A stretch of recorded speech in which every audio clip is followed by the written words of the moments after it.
Hey everyone, welcome back to the shop. Today, let's get these wings done, finished, ready to mount. I'm hoping. It's going to be a long day.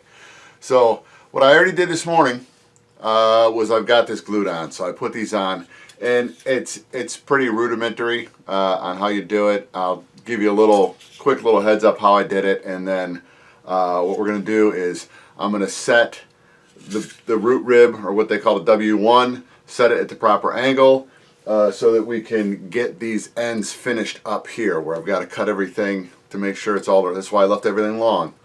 So we'll get everything cut, sanded down, and then proceed to glue the halves together. So what I'll be doing today, there will be a little bit of speedy up stuff later on, but what I want to do is I want to get everything prepped and ready to start putting the sheeting on, and then to start. So it's just going to be a bunch of quick little clips, segments, hopefully. I have a tendency to drone on and on. So let's see what I can do with having something move along a little bit quicker. So I'll get all this stuff taken care of, and then it's just going to be little clips, hopefully nicely edited together.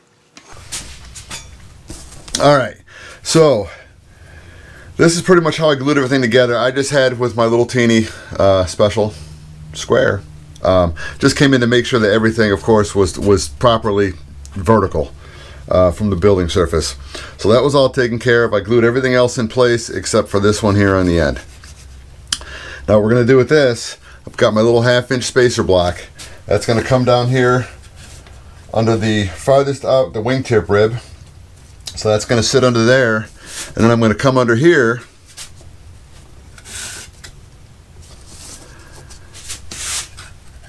and I'm getting this edge located right here. The top part is going to be right at the very end of this one. So that is properly set up. And then what I'm going to do is I'm going to take my little square and I'm going to slide it in and have it so that this piece is out. And now that it's sitting square, now I just got to go ahead and just put a couple little tack glues. So I'll do a quick little tack glue up here on the top, just on the back side of it, because I don't know how much I may have to rotate it a little bit, and that I'm going to slide it down. I just want to make sure that I had everything as nicely set up as I could.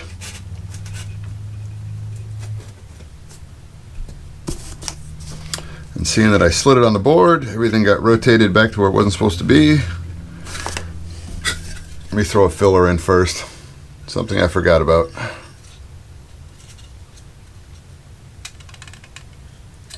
Okay, now I got the filler block in. Alright, so I'm going to use this line right here and then just do a side on from the top down, and it's looking pretty good. This has got to come in just a little teeny bit.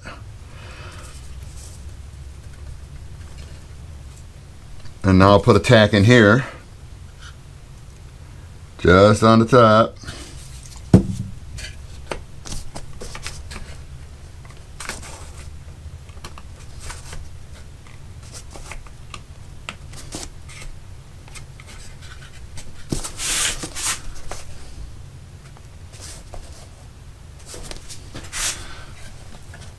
And the final adjustment on the bottom, and then let's tack that as well. Gotta go in a little bit more.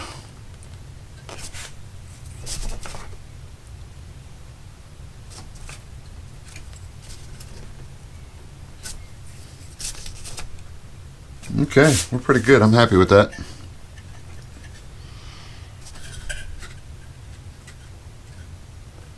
Everything's nicely in line. So then, all I'm going to do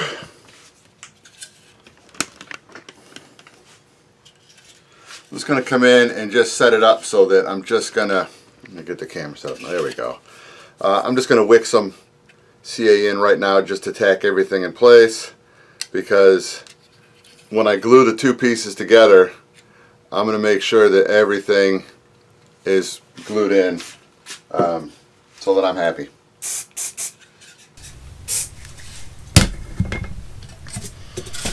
Alright, so now I'm just going to go ahead and I'll get these things trimmed up, and then bring it back and get them glued together. Now, see, you got my wax paper underneath. I've got both ends blocked up by the 1/2 inch spacers. And I'm just gonna go ahead and I'm gonna use some thick CA. I'm gonna put some on there and then we'll get everything lined up. Now, what you might be able to see, I don't know how well it's gonna come through on that video. We're a little bit off, nose and tail. When you put these things together, yes, they should be perfect, but unfortunately my building board is not 100%. So my goal is when these get glued together, I'm gonna align these two ribs because I'm gonna be sanding this down, the leading edge. It's all gonna be sanded and formed anyway, so I really don't, so that part doesn't really bother me. So I'm just gonna make sure that everything is lined up properly, so when it's glued together, there's not gonna be any issues. And the strange thing, even though this was all cut as one solid piece, you see the spacing on the spar. It's just a little bit off, but you know, it is what it is. So, all right, let's get it glued.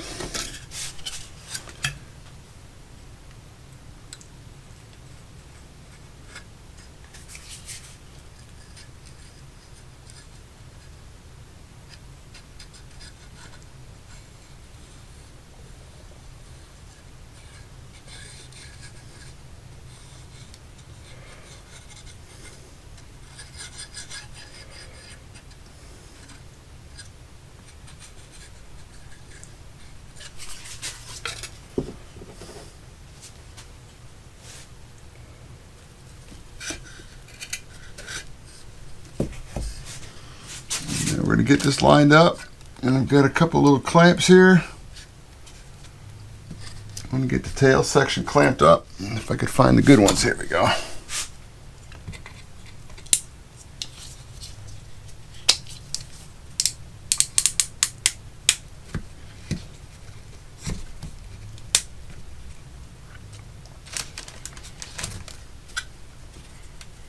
right, and we're all good. A little bit of kicker.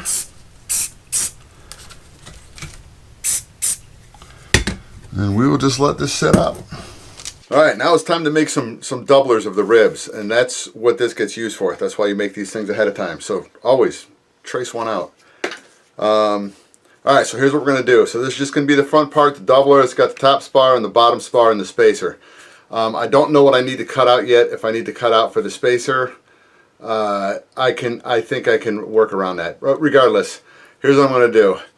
I only need 4. I think I'm cutting out 8. So I'm cutting out more than I need, but they weigh almost nothing. So if I wanted to throw in another doubler after the on the back side of the, and I'll show you what I'm going to do.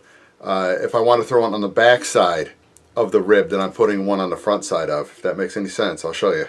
But anyway, what I'm going to do with this, I'm going to come in. I'm going to cut down first. Cut and then cut up from the bottom, so take care of this part first, because what I do, a little bit of thick CA, I don't know how well you're going to see it, thick CA on the outside on the corners is going to hold this all together until I go ahead and I cut it all out. So I want to take care of all the little pieces first, and then I'll cut the radiuses. So for those that care to watch,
And there they are, just a little bit of a quick sand job on the top, and then let's go ahead and start putting some of these into place.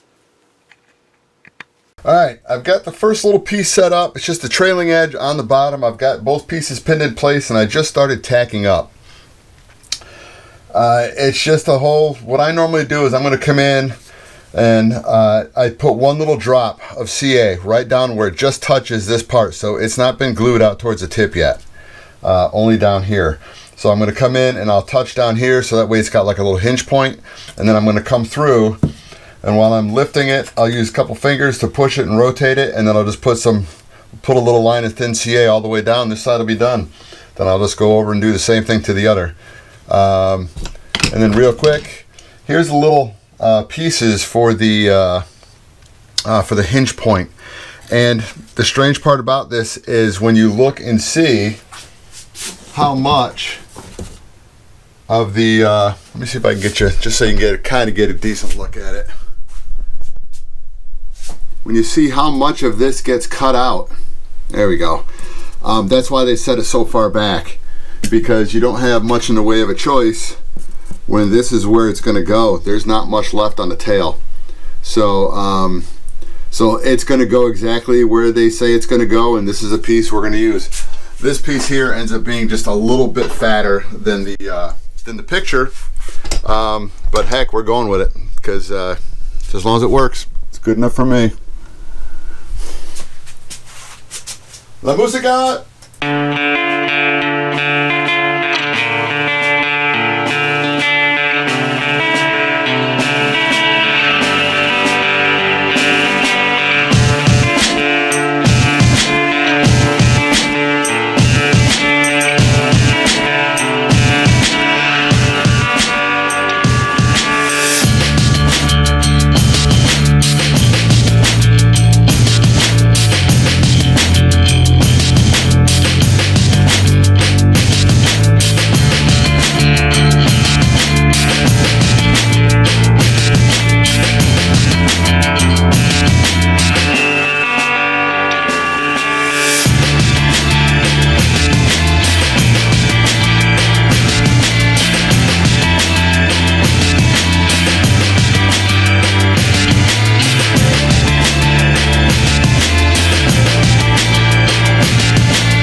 Wowity, wowity, wow. That was quite a little kerfuffle. Alright, now let's get things.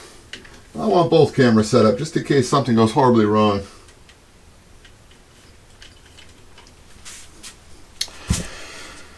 Okay, so this was the original bay. This was the bay that this was going to sit into. This has, of course, let's just set this one. Blah, blah, blah. Okay, this was the original bay that it was set up to be riding in. And here's this is going to be the strange little problem. We may be, if I can find, here's the wheels. So I'm going to have to bend my landing gear anyway. So the landing gear, the wheels are going to sit down in here. If I had it here, even if this was really close to hugging the side of the fuse, we're looking at, so So if we measure from here, the rotation point to here, we're looking at 5 inches, which is damn near close to what I need. So I think if I can come in, I'll trim this little block out here, and if I can slide this all the way up to this rib and slide it all the way over, I think it's gonna be okay, because here's where I'm gonna have to make my doublers. Now, don't know if you guys remember me saying that when you want to start building a plane, you need to make drawings, tracings. This right here, before I started putting anything together, I traced around one of the ribs, wrote Warlock 40 on it, and where the cutouts where I was going to have to make the changes. I will hang on to this one as long as I own the plane, and typically if I sell the plane or end up giving the plane to somebody else somewhere on down the line, this will come with it, just in case you break a wing but the rest of the fuselage is fine, you want to rebuild the wing, you need one of these things. So always hang on to these. I've got the one from the, for those of you that have or have not watched the big build on my 3rd scale Taylorcraft, the restoration I did, this was one of the root ribs, and I kept it because this is what the whole wing is built on. So certain little things you want to hang on to when you're a hobbyist. That way, in case something happens, you're ready to go. So anyway, let me get everything trimmed out and then see how I want to see if I'm going to make the final on this, because the only other choice I've got is to slide it back to here on this other side. That will give me longer gear, but I'd really kind of not want to do that, because where the wheel's going to be, you know, it's a possible, and then I'm farther out, and then you're going to raise because the fuselage sits to here, so you've got support from the inner to here. So I want to keep it as close. That's why I went with spruce. That's why I had to get away from the balsa, because of what I'm putting on this thing. So, all right, let me figure this all out, and when I make that decision, I'll bring it back in. All right, seeing that we've had a nice, not a long day, but a nice day building. I did a little stuff extra off camera just to get everything set up. What we're gonna do is I'm gonna try to make the landing gear where everything gets properly bent. I'm gonna try to do that in just one video, because I know it's gonna take me longer than I think it's gonna take me. I'd like to say it's gonna take a couple hours, but I can guarantee you it's gonna probably take at least twice that. So anyway, here's kind of what I've got set up. All right, I came in because I don't think the footage was there, but I've got the doublers in. I put a doubler on each side of this, because as you can see by the bottom, I've got these 2 little notches cut out in the spar and in my little mounting bracket, and that's for where the screws go through to hold the retract together. So so that's been taken care of. So I put a double doubler. I put a doubler on each side, and you might be able to see I had to remove part of the doubler on this side for the landing gear motor to fit into. So and then of course on this side was just a single doubler here, and then what I ended up doing was coming on in, see if we can see it this way nicely. I used some, I don't know, it's probably 3/8 inch, 3/8, no, 3/16 inch. No, wrong. It's actually 3mm or 1/8 inch plywood. So I put a plywood, it's almost like a shear web, but the way it's set up, see if you can see better from this side, I want to make sure that this part where the 2 spars, I want them to be attached to each other. In the plans, they're not attached to each other, so I felt in my own little mind that the best thing to do would be just to go ahead and get them so that they are attached to each other. And then there's a couple other little things I may do in here. I have not decided up in the front end of this that we'll address as things progress onward. So yeah, so anyway, so we're ready to make some landing gear. So let's pretty much just call this a video, and then I'll see you next time. I'm back down in the shop, and we're bending metal.